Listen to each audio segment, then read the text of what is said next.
So today I'm going to be talking about these new Gateway laptops, and they are 11.6 inch 2-in-1 notebooks. And the cool part about 2-in-1 is that 2-in-1 means that it's a touchscreen. So to get a touchscreen laptop, I'll just talk about why it's such a good deal now. So if you look at the box, you can see, 11.6 inch notebook, 4 gigabyte, 64. So to get a 4 gigabyte, 64 gigabyte, this is the minimum Windows 11 requirements. And then if you look down here, you can see it's actually a Celeron N4020, which is supported by Windows 11, so be it. So that's pretty cool because this has all the specs to run Windows 11. And they even have it on the front of the box. If I look at this other sealed one, right there, it says free upgrade to Windows 11. So that's super cool that we're going to get Windows 11 on these. Now, one of these is already running Windows 11 because, I installed it. So that's pretty cool. Up to 8.5 hours of battery life is great. And I'll show you why that is as the video goes on. But it's got a 1366 by 768 display, so it's only a 720p display. But it is an IPS panel and it's touchscreen. So that's why it's such a good deal, is because it's a beautiful display being IPS. So you can see it from any angle and it's not gonna look weird. So so I've got the new one in the box here, and then I've got the one I've already been using up here. So this one's the black one. This one's in blue. You can see it on the front of the box. So they both have the same specifications though. So I guess I'll just start with what's on the outside of the notebook. So on this side, you've got your power button, micro SD card, USB 2.0 and headphone jack. Now they say that's a USB 2.0 port, but it actually is a physical 3.0 port. I'm guessing just neck down to USB 2.0. So that's kind of interesting. And then on this side, you've got your charging port with a light that's red when it's charging, white when it's charged. And then you've got an actual USB 3.0 port that's marketed as 3.0. And then you've got a mini HDMI, which is, well, I would have rather it be full size, but I think it's too thin for it to be full size. So I'm okay with that. It works. It drives my Samsung monitor back there. That's a 144 hertz monitor. It drives it at 144 hertz. So, and then on the front, you've got your Gateway logo. And then on the back, if I cover up the serial number, it's just got the Celeron sticker, the Windows sticker, and then just some specifications about it. 12 volts at 2 amps. So it only takes 24 watts, which is pretty interesting. Most laptops like that I've seen usually come with like a 45 watt power supply, and actually this is the power adapter in the box.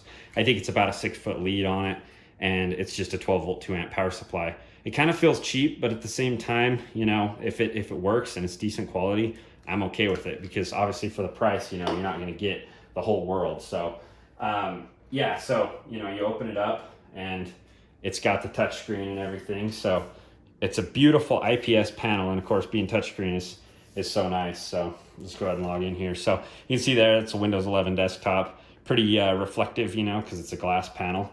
But, keyboard is pretty nice. I've actually gotten really used to typing on it. It's a decent sized keyboard. And then you do have a precision mouse, which is really nice. You can tap like that. You can tap twice like that to bring up the right click menu. It clicks pretty nice, honestly. It's not as loose as even some of these like $500 laptops I use.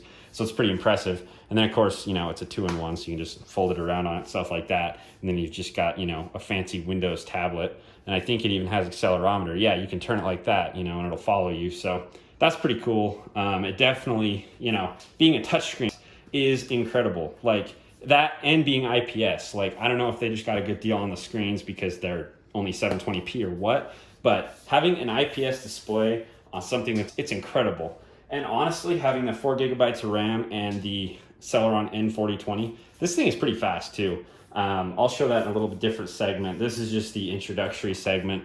So I just was showing off the laptop. I don't know if I'm gonna unbox the other one in this video or not, but I don't know if I will or not, honestly. It'd be kind of nice to just have it in the box, so I probably won't. But I will do a teardown. I'll do a performance overview. I'll just show off some of the cool things. So I guess we'll jump into that next. Okay, so here we are. I have kind of set things up a little differently so you can see just the screen on the laptop now. I closed the blinds too because it's very reflective being a touchscreen. So I don't know if you can see it in this video or not, but right up here there's a little bit of like a pressure point on the LCD, and if I move the screen it goes away.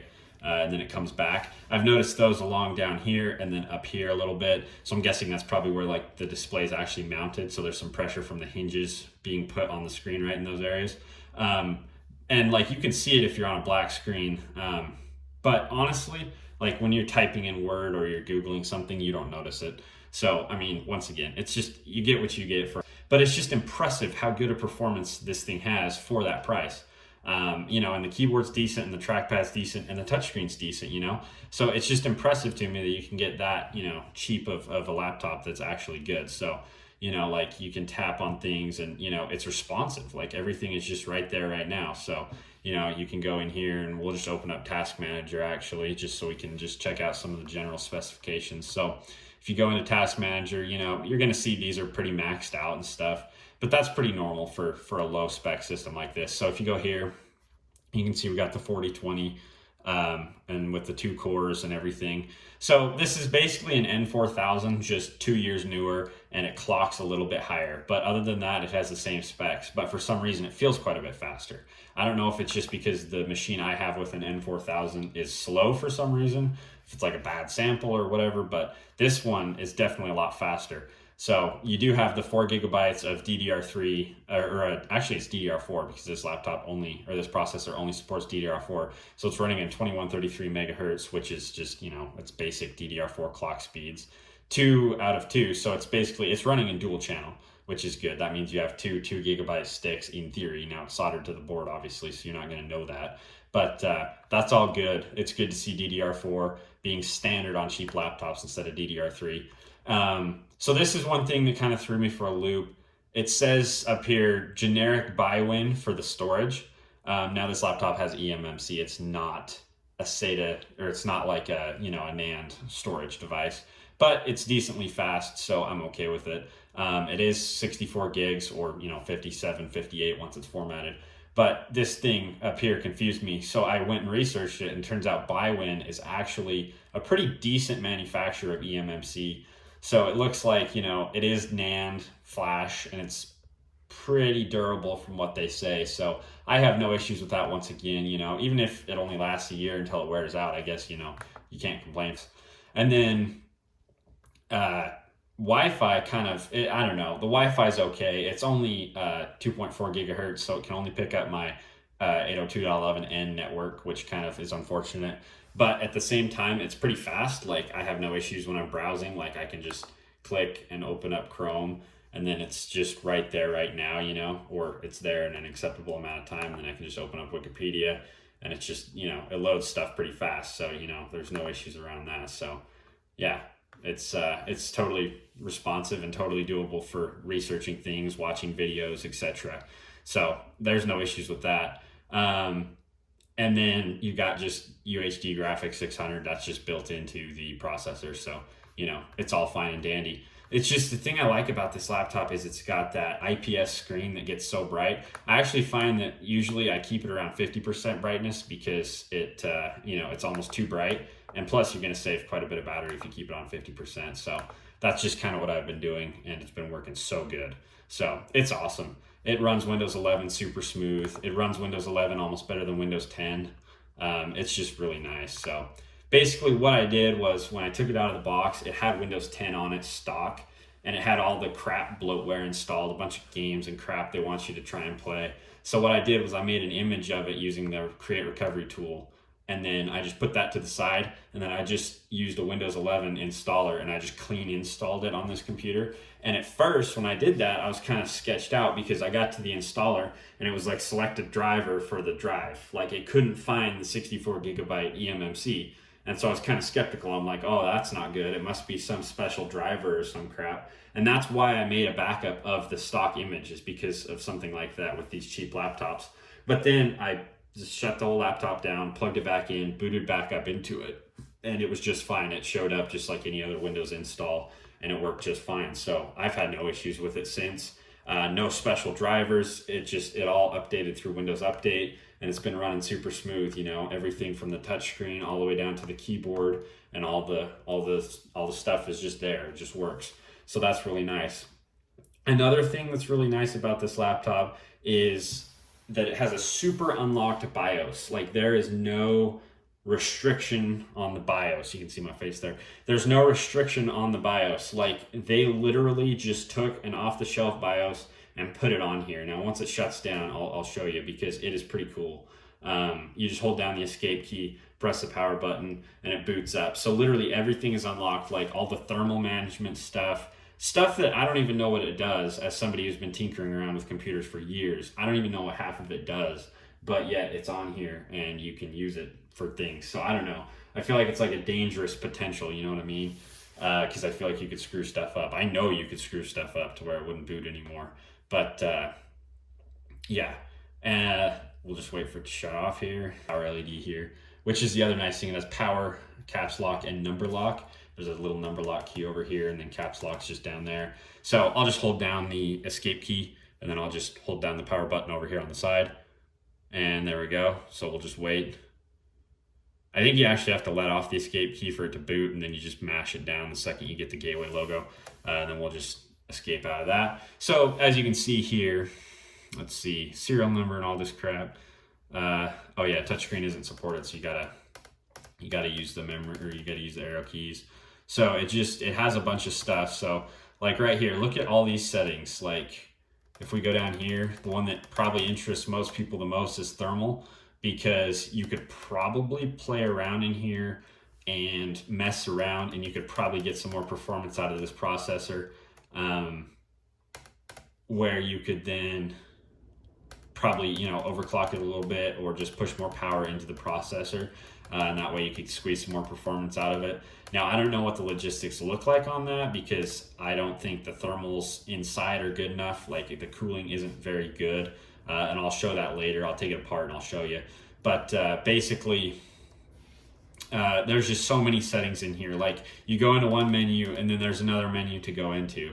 Like, you know, I don't even know what all this stuff does, you know. Like, I'm sure you could research this and you could probably do some super fancy things with this computer, like that most computers can't do, because they don't let you change this stuff. Like, you've got the North Bridge, you've got South Bridge, you know, you've got all this stuff that I don't know what it does, you know. So I didn't mess with any of this. I just left it all as is, you know. And I also didn't go over here, and I also didn't like restore defaults or anything, because I'm afraid that if you did that, it might erase what they have in here, you know. Like, none of this is saved, like, at all. So, you know, I don't know if you could like unplug the battery and it would reset the BIOS or whatever, but I just basically didn't mess with it. I just kind of went through, explored it all, and just kind of had fun playing with it, you know, but I didn't mess anything up. Like, you can literally change how it does the backlight.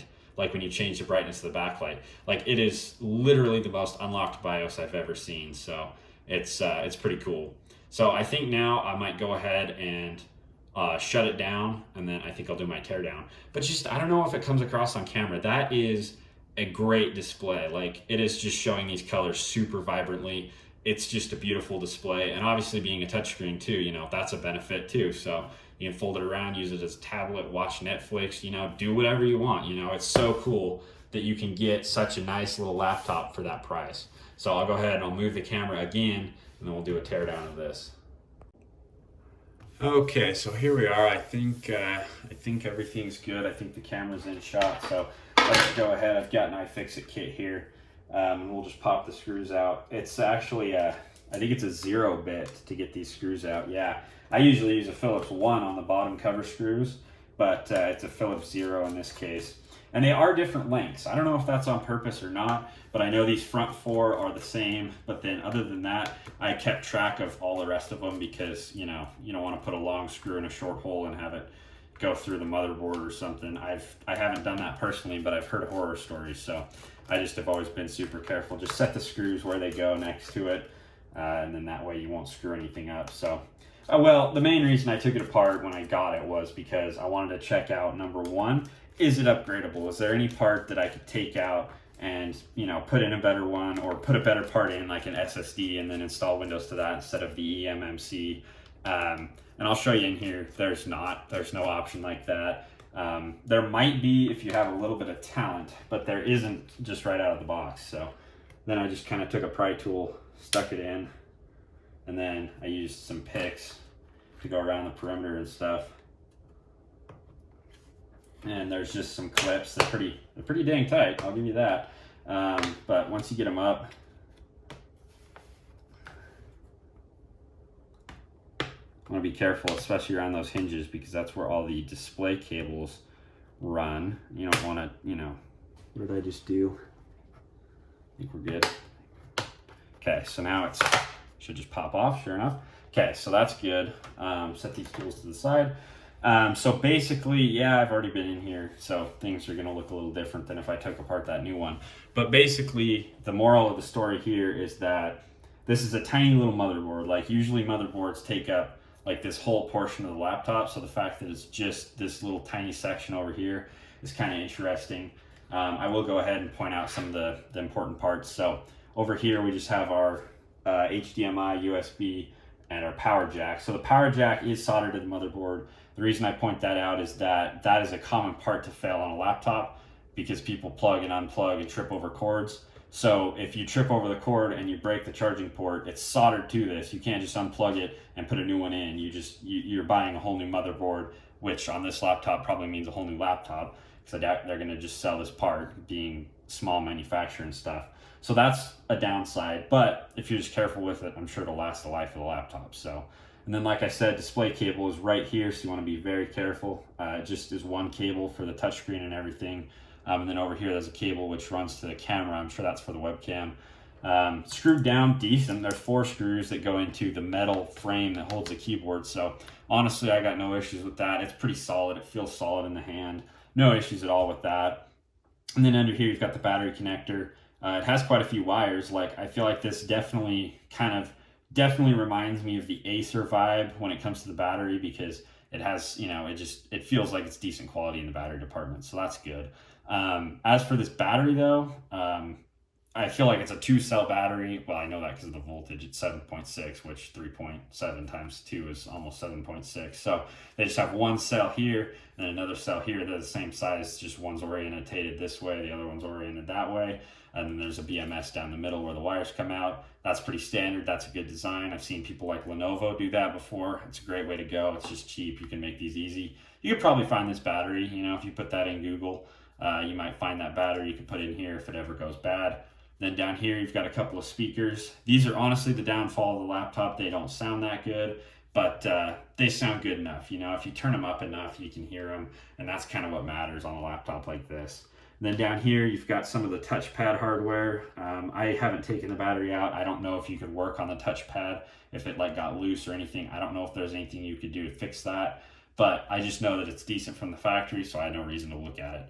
And then under here, you've got your cable that connects the motherboard to the daughter board. And then you've got your SD card, USB 2.0, and headphone jack, along with your webcam connector and just a couple of ICs. I don't know what they're for. It's probably something to do with audio or maybe the SD card reader. So that's definitely, you know, good. If, you know, you break that, you could unplug it and plug a new one in. But unfortunately, like I said, the charger is not that way. You know, if your headphone jack breaks, you're in luck. I guess if your power switch breaks too, because that's on this board as well. So that's good. And then right here, this is the Wi-Fi module. It says on the computer it's only USB, which I guess would make sense because there's only 4 connections right there. But it also looks like there are some more connections on this side, so I'm not real sure. But either way, that's the Wi-Fi chip, and there's your antenna. It just runs over to this tiny little antenna right here in the top of the case, which is just fine. I've had no issues with Wi-Fi reception on this guy. It's been just fine in my house and at my school. I get full reception everywhere, so not a complaint with that at all. Right here, there's a little missing connector, which I don't know what that's for. It says, I think, microphone right there, so I don't know if this laptop even has a microphone or not. I know there's a couple little holes right here and here that aren't filled with anything, so I'm guessing that's where that microphone would be, is right there and there. They just decided not to do it, probably for cost. And then right here is actually interesting because there is an M.2 slot. Well, I wish there was, but there's the pads for one under this sticker. You can see them sticking out right here. And there's even some pads up here for what would probably have been like a SATA connector.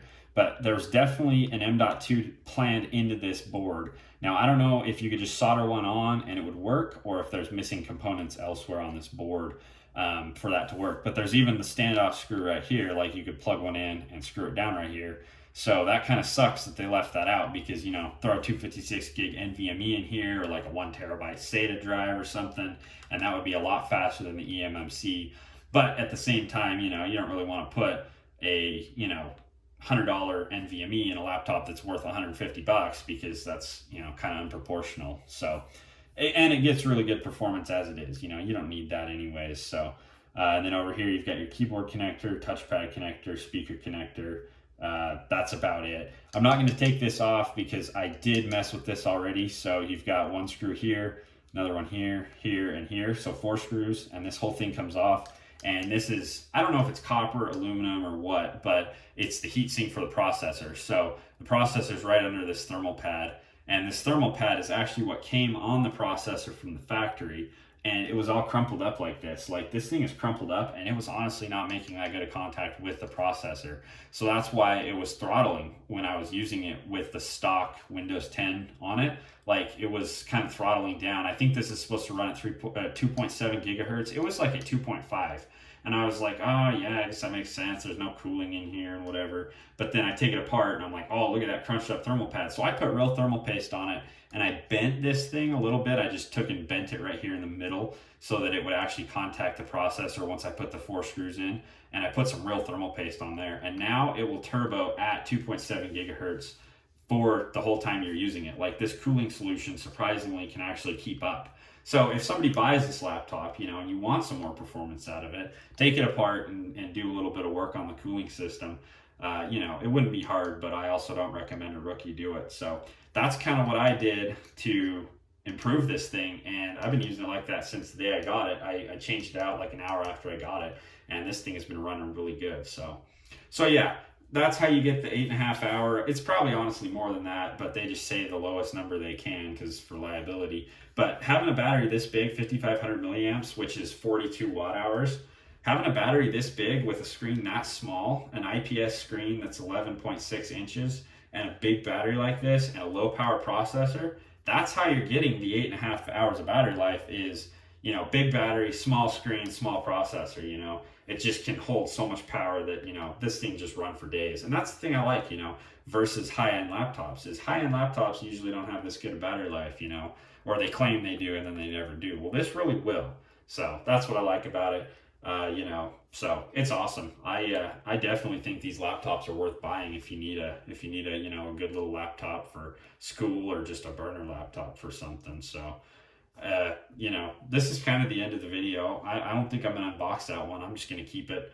Another thing to point out is it does come with a 1-year subscription to Office. So when you set it up and you put in your Microsoft account, it'll give your Microsoft account a year of access to Microsoft 365 personal, which is great, because that means you can use Word and PowerPoint and all that stuff. You know, that's like a $70 subscription on its own. So, you know, if you think about it that way, you're getting a laptop for, you know, like $60-$70 if you consider you're going to buy a subscription anyways, you know. So it's a really good deal overall. These things, if you can pick these up at Walmart on sale for $150 around Black Friday or Christmas, it's a great deal. I don't know what to say else, you know, like, these are just, it's a solid deal. It's a really good performance little laptop, great screen. You can watch Netflix, YouTube on it at 1080p all day long, no issues at all. So I would definitely recommend picking one of these up if you get the opportunity.